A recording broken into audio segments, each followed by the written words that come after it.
दोस्तों नमस्कार, आप सभी को कैसे हैं आप सब। स्वागत है आपका मेरे यूट्यूब चैनल ओल्हान एकेडमी पर। तो आज हम आपके लिए सीटेट, यूपीटेट और सुपरटेट के लेवल से हिंदी भाषा यानी कि बहुभाषिकता लेकर आए हैं।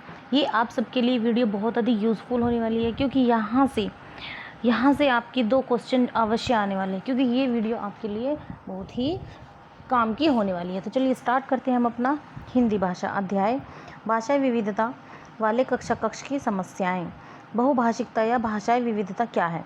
भारतीय संदर्भ। भारत एक बहुभाषी देश है। यहाँ की कक्षाओं में अलग अलग क्षेत्रीय और मातृभाषा बोलने वाले बच्चे एक साथ बैठते हैं। इसी स्थिति को भाषाई विविधता या बहुभाषिकता कहा जाता है। संसाधन के रूप में आधुनिक शिक्षा शास्त्र और राष्ट्रीय पाठ्यचर्या रूपरेखा NCF 2005 के अनुसार बहुभाषिकता कक्षा के लिए कोई बोझ या बीमारी नहीं है, बल्कि यह एक सकारात्मक संसाधन है। देखिए, NCF के अनुसार कहा गया है कि जो ये होती है बहुभाषिकता, ये कक्षा के लिए कोई बोझ या बीमारी नहीं है, बल्कि यह एक सकारात्मक संसाधन है। यह सब बच्चों के लिए यूज़फुल है, क्योंकि बच्चा अलग अलग भाषाओं का ज्ञान कर लेता है। संज्ञानात्मक लाभ। जो बच्चे एक से अधिक भाषाओं का ज्ञान रखते हैं, उनका मानसिक विकास, सामाजिक सहिष्णुता और रचनात्मक चिंतन अन्य बच्चों की तुलना में अधिक विस्तृत होता है। कक्षा में बहुभाषिकता को महत्व देने की आवश्यकता। मातृभाषा का सम्मान।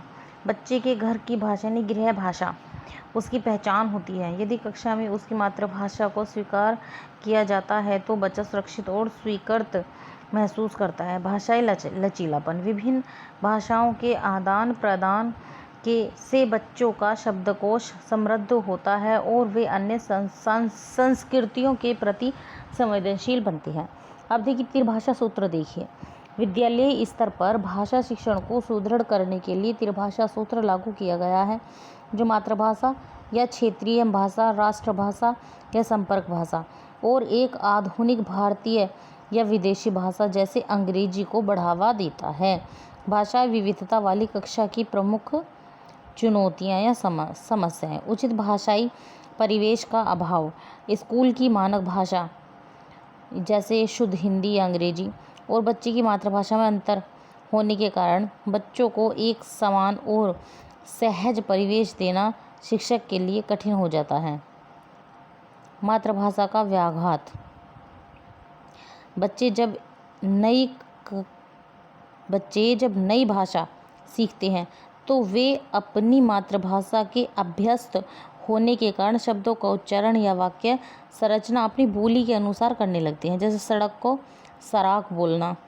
ठीक है, बच्चों में झिझक। देखिए, यदि शिक्षक बच्चे की स्थानीय बोली या भाषा को टोकता है या उसका मजाक उड़ाता है तो बच्चा हीन भावना का शिकार हो जाता है और कक्षा में बोलना बंद कर देता है। शिक्षण सामग्रियों की सीमितता। सभी क्षेत्रीय भाषाओं या बोलियों में मानक और प्रभावी पाठ्यपुस्तकें या TLM उपलब्ध कराना व्यावहारिक रूप से एक बड़ी चुनौती है। शिक्षकों की बहुभाषी योग्यता। कई बार शिक्षक स्वयं कक्षा में मौजूद सभी बच्चों की भाषाई पृष्ठभूमि से परिचित नहीं होते, जिससे संवाद में गतिरोध पैदा होता है। समस्याओं का शैक्षणिक समाधान। अवसरों की प्रधानता। शिक्षक को बच्चों को अपनी अपनी भाषा में विचार व्यक्त करने, कहानियाँ और गीत सुनाने के अधिक से अधिक अवसर देने चाहिए। त्रुटियों के प्रति सकारात्मक नज़रिया। शुरुआती स्तर पर होने वाली भाषाई अशुद्धियों या उच्चारण दोषों को सीखने की प्रक्रिया का एक स्वाभाविक हिस्सा मानना चाहिए, न कि कोई स्थायी विकार। प्रिंट समृद्ध परिवेश। कक्षा की दीवारों पर विभिन्न भाषाओं के शब्द, चार्ट, पोस्टर लगाकर एक ऐसा माहौल तैयार करना चाहिए जहां बच्चे रोज नई भाषा के संपर्क में आ सके। ठीक है, पोस्टर लगाकर एक माहौल तैयार कर देना चाहिए। क्लास में अच्छे अच्छे से पोस्टर होने चाहिए और उन पर भाषाएं लिखी होनी चाहिए, जहां पर बच्चा एक रोज कुछ न कुछ नया सीखे। लचीला मूल्यांकन। बच्चों का मूल्यांकन करते समय केवल शुद्ध व्याकरण या वर्तनी पर ध्यान न देकर उनके विचारों की अभिव्यक्ति को मुख्य आधार बनाना चाहिए। अब देखिए, MCQ है जो आपके एग्ज़ाम के नज़र से बहुत ही उपयोगी होने वाले हैं। ज़रा ध्यान से पढ़िएगा। भाषाई विविधता वाली कक्षा से क्या तात्पर्य है? जहाँ केवल 2 भाषाओं का प्रयोग अनिवार्य हो। जहाँ बच्चों की विभिन्न मातृभाषाओं को सम्मान और स्थान दिया जाता हो। जहाँ केवल अंग्रेजी माध्यम से ही शिक्षण कार्य किया जाता हो। जहाँ सभी बच्चे एक ही राज्य और एक ही बोली के हों। उत्तर आएगा इसका बी। जहाँ बच्चों की विभिन्न मातृभाषाओं को सम्मान और स्थान दिया जाता है। बहुभाषिक या भाषाई विविधता वाली कक्षा वह होती है जिसमें अलग अलग भाषाई और सांस्कृतिक पृष्ठभूमि से बच्चे आते हैं और शिक्षक उनकी गृह भाषा को शिक्षण प्रक्रिया में एक संसाधन के रूप में स्वीकार करता है। राष्ट्रीय पाठ्यचर्या की रूपरेखा NCF के अनुसार बहुभाषिकता को स्कूल में किस रूप में देखा जाना चाहिए? एक बहुत बड़ी रुकावट या बाधा के रूप में, शिक्षण प्रक्रिया को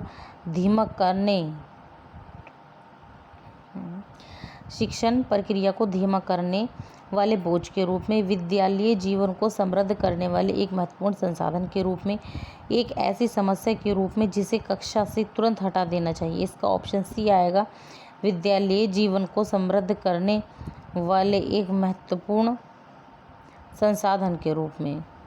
आधुनिक शिक्षा शास्त्र के अनुसार बहुभाषिकता बच्चों के भाषाई और मानसिक विकास के लिए एक संसाधन है जो बच्चों को एक दूसरे से सीखने और व्यापक दृष्टिकोण विकसित करने में मदद करती है। प्राथमिक स्तर पर बच्चों को उनकी मातृभाषा में शिक्षा देना क्यों सबसे उपयोगी माना जाता है? देखिए, प्राथमिक स्तर पर बच्चों को उनकी मातृभाषा में शिक्षा देना क्यों सबसे उपयुक्त माना जाता है? इसका आंसर नीचे है। सबसे पहले हम इसका ऑप्शन पढ़ेंगे। इससे बच्चे जल्दी सरकारी नौकरी पा सकते हैं। इससे अनुशासन बनाए रखना बहुत आसान हो जाता है। यह बच्चों के प्राकृतिक परिवेश से मेल खाता है, जिससे अवधारणाओं को समझना सहज हो जाता है। इससे शिक्षकों को पाठ्य योजना बनाने की आवश्यकता नहीं पड़ती। इसका सी ऑप्शन आएगा। यह बच्चों के प्राकृतिक परिवेश से मेल खाता है, जिससे अवधारणाओं को समझना सहज होता है। देखिए, बच्चा अपने घर और समाज से मातृभाषा सीखकर स्कूल जाता है। यदि शुरुआती शिक्षा उसी भाषा में दी जाए तो वह बिना किसी मानसिक दबाव के कठिन समस्या या कठिन विषयों को भी आसानी से आत्मसात कर लेता है। लेकिन भाषा अपनी होनी चाहिए। भाषाई विविधता वाली कक्षा में एक शिक्षक के सामने सबसे प्रमुख चुनौती क्या होती है? सभी बच्चों को जबरन एक ही भाषा बोलने के लिए मजबूर करना, बच्चों की मातृभाषाओं को पूरी तरह से प्रतिबंधित करना, विभिन्न भाषाई स्तर के बच्चों के लिए एक समृद्ध और न्यायसंगत भाषाई परिवेश तैयार करना, पाठ्यपुस्तक के सभी पाठों को बिना समझाए जल्दी लिखवा देना। इसका सी ऑप्शन आएगा। विभिन्न भाषाई स्तर के बच्चों के लिए एक समृद्ध और न्यायसंगत भाषाई परिवेश तैयार करना, अलग अलग बोलियों वाले बच्चों को एक साथ इस तरह पढ़ाना कि कोई भी बच्चा उपेक्षित महसूस न करे और सभी को सीखने का समान अवसर मिले, शिक्षक के लिए सबसे रचनात्मक और बड़ी चुनौती होती है। बहुभाषिकता बच्चों के किस विकास में सबसे अधिक सहायक सिद्ध होती है? केवल उनके शारीरिक और गत्यात्मक विकास में, उनके संज्ञानात्मक लचीलेपन, सामाजिक सहिष्णुता और विस्तृत चिंतन में, उनके केवल आर्थिक और व्यावसायिक कौशल में, चीज़ों को बिना समझे जल्दी रटने की क्षमता में। तो इसका बी ऑप्शन आएगा आपका। क्वेश्चन है, बहुभाषिकता बच्चों के किस विकास में सबसे अधिक सहायक सिद्ध होती है? उनके संज्ञानात्मक लचीलेपन, सामाजिक सहिष्णुता और विस्तृत चिंतन में। शोध बताते हैं कि जो बच्चे एक से अधिक भाषाएं जानते हैं, उनका मस्तिष्क अधिक लचीला होता है। वे समस्याओं को कई कोणों से सोच सकते हैं और उनमें सामाजिक समझ बेहतर होती है। यदि कोई छात्र कक्षा में अपनी स्थानीय बोली या मातृभाषा के शब्दों का प्रयोग करता है तो शिक्षक की प्रक्रिया क्या होनी चाहिए? उसे डांटना चाहिए और कक्षा के सामने खड़े होने की सज़ा देनी चाहिए। बी, उसकी भाषा को स्वीकार करते हुए उन शब्दों का अर्थ यानी लक्ष्य मानक भाषा में समझाना चाहिए। उसे तुरंत स्कूल से निकाल देने की धमकी देनी चाहिए। उसके शब्दों की उपेक्षा करके आगे बढ़ जाना चाहिए। देखिए इसके 3 ऑप्शन सही हैं, बट इसका जो बी ऑप्शन है वो एकदम सही है। उसकी भाषा को स्वीकार करते हुए उन शब्दों का अर्थ लक्ष्य यानी मानक भाषा को समझाना चाहिए। इससे क्या होता है, अगर हम उसके शब्दों का अर्थ समझाएंगे पूरी क्लास में, तो इससे क्या होगा कि जो और बच्चे हैं उनको भी ज्ञान मिलेगा, उस अपनी भाषा के साथ साथ दूसरे बच्चों की भाषा सीखने का भी मौका मिलेगा। भारत में प्रयुक्त त्रिभाषा सूत्र का प्राथमिक लक्ष्य क्या है? 3 लैंग्वेज फॉर्मूला।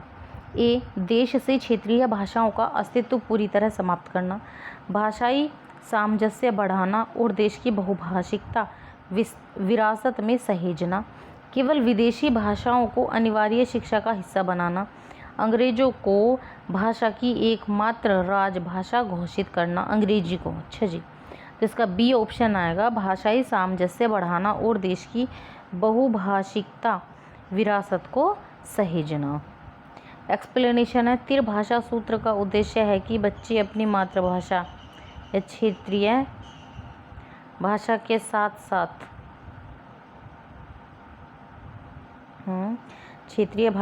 साथ देश की संपर्क भाषा यानी हिंदी और एक अंतर्राष्ट्रीय आधुनिक भाषा अंग्रेजी को सीखें, जिससे राष्ट्रीय एकता और भाषाई विविधता दोनों सुरक्षित रहें। भाषाई विविधता के कारण बच्चों द्वारा की जाने वाली शुरुआती त्रुटियों को शिक्षक को किस रूप में देखना चाहिए?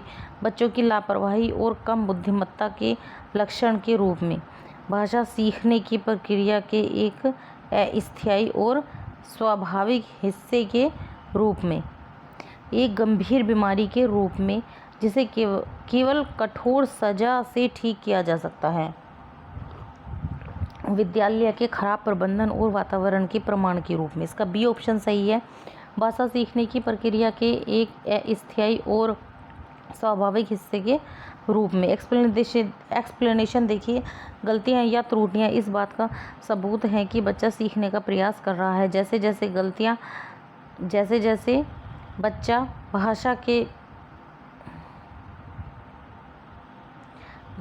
बच्चा भाषा के समृद्ध इनपुट के संपर्क में आता है, ये त्रुटियां स्वतः दूर होने लगती है। ये बात बिल्कुल सही, एकदम से लॉजिक है कि हम अगर कोई काम करते हैं तो शुरुआत में उसमें गलतियां होती ही होती हैं, बच्चे से नहीं बड़ों से भी होती हैं, बाद में जाके कभी ये गलतियां सुधरने लगती हैं। प्रश्न 9 है, एक बहुभाषिक कक्षा में यदि कोई छात्र स्कूल को ई स्कूल बोलता है तो इसका सबसे संभावित कारण क्या है? छात्र को सुनने में कोई शारीरिक समस्या, उसकी मातृभाषा या क्षेत्रीय भाषा का प्रभाव,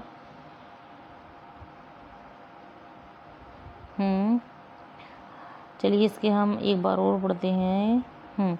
छात्र को सुनने में कोई शारीरिक समस्या है, उसकी मातृभाषा या क्षेत्रीय बोली का प्रभाव, छात्र जानबूझकर शिक्षक को परेशान कर रहा है, छात्र की पढ़ने में बिल्कुल भी रुचि नहीं। इसका बी ऑप्शन सही है, उसकी मातृभाषा या क्षेत्रीय बोली का प्रभाव। एक्सप्लेनेशन देखियो,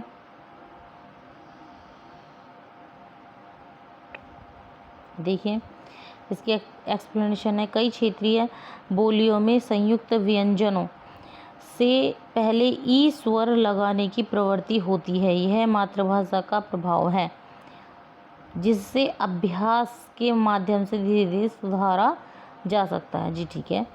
क्वेश्चन 10 देखिए, क्वेश्चन 10, भाषा अर्जन और भाषा अधिगम में मुख्य अंतर किस बात का प्रमुख स्रोत है? चलिए देखिए, ये क्या हमारा, ये शायद भाषा अर्जन और भाषा अधिगम में मुख्य अंतर किस बात का होता है। ठीक है, किस बात का होता है, वो थोड़ा मिसअंडरस्टैंडिंग हो गई थी, मुझे थोड़ा सा गलत पढ़ दिया था। उपयोग की जाने वाली पाठ्य पुस्तकों की मोटाई का, व्याकरण के नियमों को याद करने की गति का, उपलब्ध भाषाई परिवेश की स्वाभाविकता और सहजता का, परीक्षा में पूछे जाने वाले प्रश्नों के प्रकार का। इसका सी आंसर है इसका सी आंसर है। एक्सप्लेनेशन देखिए, भाषा अर्जन बिना किसी विशेष प्रयास के स्वाभाविक रूप से परिवेश से होता है, जैसे मातृभाषा, ठीक है। जबकि भाषा अधिगम नियमों, पुस्तकों और शिक्षक के माध्यम से सचेत रूप से किया जाता है, ठीक है। अब क्वेश्चन 11 है, बहुभाषिक कक्षा में विभिन्न बच्चों की भाषाएं आपस में किस प्रकार कार्य करती हैं? वे एक दूसरे से सीखने के मार्ग में बाधा और भ्रम पैदा करती हैं। बहुभाषिक कक्षा में विभिन्न बच्चों की भाषाएं आपस में किस प्रकार कार्य करती हैं? देखिए, वे एक दूसरे के सीखने के मार्ग में बाधा और भ्रम पैदा करती हैं। वे एक दूसरे के लिए सीखने सिखाने के समृद्ध साधन के रूप में कार्य करती हैं। वे कक्षा के अनुशासन को पूरी तरह नष्ट कर देती हैं। वे शिक्षण के समय को व्यर्थ गंवाने का कारण बनती है। इसका बी ऑप्शन सही है। वे एक दूसरे के लिए सीखने सिखाने के समृद्ध साधन के रूप में कार्य करती हैं। एक्सप्लेनेशन है, जब बच्चे अलग अलग भाषाओं के शब्दों को सुनते हैं तो वे खेल खेल में एक दूसरे की भाषा के शब्द सीख लेते हैं। इससे पूरी कक्षा का भाषाई ज्ञान और अनुभव समृद्ध होता है। क्वेश्चन 12, प्राथमिक कक्षा में प्रिंट समृद्ध परिवेश बनाने का मुख्य लाभ क्या है? इससे स्कूल की दीवारें बहुत महंगी और सुंदर दिखाई देती हैं। यह बच्चों को लगातार अर्थपूर्ण भाषा के संपर्क में रखता है, जिससे भाषाई विकास सहज होता है। इससे बच्चों को किताबें खरीदने की आवश्यकता नहीं पड़ती। यह केवल चित्रकला के शिक्षकों के मूल्यांकन के लिए ज़रूरी है। देखिए, जहाँ पर केवल आए ऑप्शन में वह ऑप्शन गलत होता है, और बाकी जहाँ पर नेगेटिव आए वहाँ वह ऑप्शन भी गलत होता है, ठीक है। और अब इसका जो ऑप्शन है, इसका बी ऑप्शन सही है। यह बच्चों को लगातार अर्थपूर्ण भाषा के संपर्क में रखता है, जिससे भाषाई विकास सहज होता है। एक्सप्लेनेशन देखिए, जब बच्चे अपने आसपास दीवारों पर कहानियाँ, कविताएं, चार्ट और सुंदर अक्षरों में लिखे शब्द देखते हैं तो वे अनजाने में ही भाषा की संरचनाओं को समझने और पढ़ना लिखना सीखने लगते हैं, ठीक है। तो देखिए, हमारी नोट्स हैं, जिस बच्चे को भी ये नोट्स चाहिए, एक एक क्वेश्चन को बहुत तरीके से लिखा गया है। जिसको भी नोट्स चाहिए वो हमारे टेलीग्राम चैनल से जुड़े। हमारे टेलीग्राम चैनल का नाम है @ओल्हान एकेडमी। तो आज के लिए इतना ही काफ़ी है। मिलते हैं अब हम नेक्स्ट वीडियो में। जब तक आप मेरे चैनल को सब्सक्राइब करें।